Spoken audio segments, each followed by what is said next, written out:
Assalamualaikum warahmatullahi wabarakatuh. Hai, apa kabar teman-teman? Semoga semuanya lagi pada sehat-sehat ya. Sehat lahir, sehat batin, sehat jiwa raga pokoknya mah. Amin. Kalau aku hari ini tuh lagi agak kurang enak badan ya teman-teman. Badan tuh lagi terserang flu, pilek, hidung meler. Nah, kalau sudah badan kerasa seperti ini tuh rasanya gimana ya? Jadi mau apa-apa juga rasanya gak enak. Kadang ketika di situasi seperti ini, kita tuh baru ngerasa bagaimana nikmatnya sehat. Itu penting banget untuk kita selalu bersyukur. Salah satunya ya dengan menjaga kesehatan kita ya teman-teman. Namun meskipun sedang kurang enak badan, alhamdulillah seorang istri itu memang tidak akan pernah lupa akan pekerjaannya.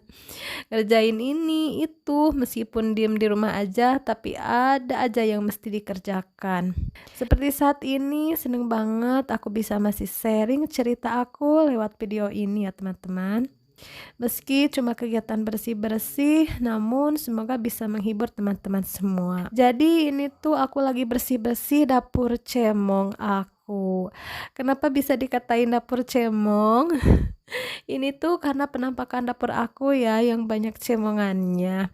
Tidak rata begitu ya teman-teman. Lihat tuh akibat plesterannya yang belum dicat ya teman-teman. Ya semoga teman-teman semua tidak risih ya melihatnya. Jadi dinding dapur aku tuh cemong kayak gini tuh ceritanya karena beberapa tahun yang lalu itu kan ada gempa yang cukup besar. Jadi rumah aku itu kena dampaknya. Dindingnya itu retak-retak dan meninggalkan jejak dinding yang menganga cukup lebar. Jadi aku baru bisa renovasinya dengan memplester seadanya ya, belum bisa dicat atau dikasih wallpaper. Semoga suatu hari ada dananya untuk beli cat atau wallpapernya, amin. Jadi disinilah perlunya mempunyai tabungan ya teman-teman, cadangan untuk hal-hal yang tak terduga. Mungkin kalau kita sudah berencana untuk merenovasi rumah, kita pastinya bakal nabung.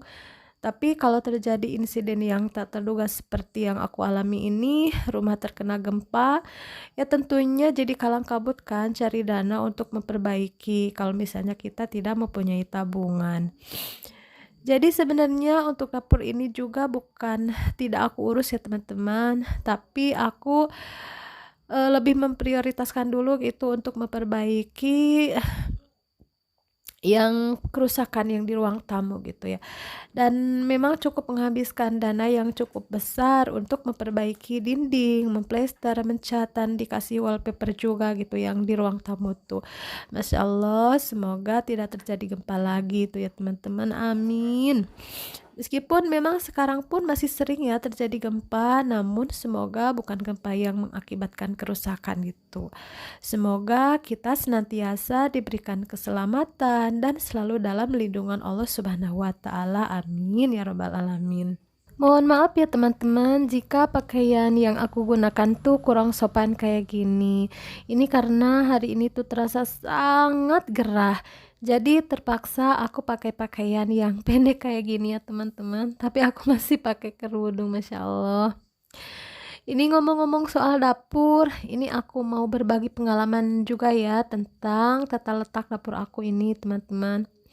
Nah, bagi teman-teman yang mungkin berencana mau bangun rumah, itu tuh penting sekali untuk membuat desain dan juga untuk selalu mengecek progres tukang jika sudah dimulai gitu ya pembangunan rumahnya.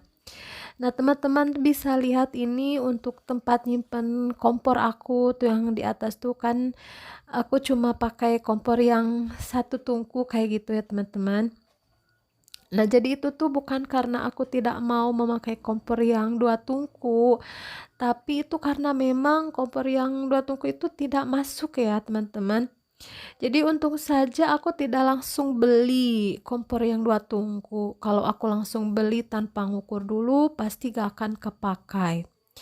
Jadi itu tuh dulu waktu aku bikin rumah sekitar 20 tahun yang lalu itu ya teman-teman. Ini usia rumahnya sudah hampir 20 tahun itu dulu tuh aku terlalu mempercayakan kepada tukang sehingga tidak terpantau kalau misalnya meja yang untuk nyimpen kompornya itu ukurannya tuh tidak sesuai. Padahal aku sih mintanya itu dulu diluruskan saja gitu ya teman-teman, gak ada cengkokan ke bawah kayak gitu. Tapi ternyata oleh Pak tukangnya tuh dibikin seperti itu. Ya aku sih gak apa-apa kalau misalnya ukurannya sesuai. Tapi kan ini mah cuma tanggung kayak gitu. Untuk yang satu tungku tuh terlalu lebar. Kalau yang untuk dua tungku itu malah tidak masuk kayak gitu ya teman-teman. Tapi ya sudahlah, karena sudah kejadian ya, aku syukuri aja. Tapi kalau untuk teman-teman mungkin bisa jadi pelajaran ya, kalau misalnya ya kita harus untuk melakukan sesuatu, untuk mendesain rumah, apalagi kan sekarang bikin-bikin rumah kita kan pengen yang bagus, yang estetis, yang nyaman, yang kayak gitu, yang nyaman untuk kita tuh beraktivitas, apalagi kan kita perempuan banyak aktivitasnya tuh banyak di dapur. Tentunya kita kan pengen bahwa dapur itu menjadi sesuatu yang betah gitu, bikin kita betah gitu, baik untuk masak ataupun untuk apapun. Jadi itu kayak penting banget ya kalau misalnya mau desain rumah, mau bikin rumah tuh kita tuh harus benar-benar bisa ikut ikut terjun gitu untuk bisa mengawasi juga gitu ya teman-teman. Baiklah teman-teman, rupanya sekian dulu cerita aku kali ini. Terima kasih buat teman-teman yang sudah menonton video ngelantur aku kali ini ya. Dan akhir kata dari aku, wassalamualaikum warahmatullahi wabarakatuh.